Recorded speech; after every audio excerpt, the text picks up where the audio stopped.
Here's a manipulator that's in the process of making 3 other end effectors on other manipulators.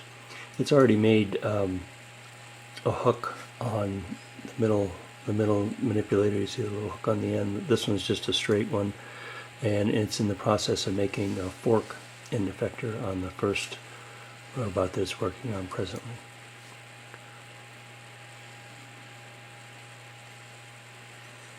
Here's a rinse cycle.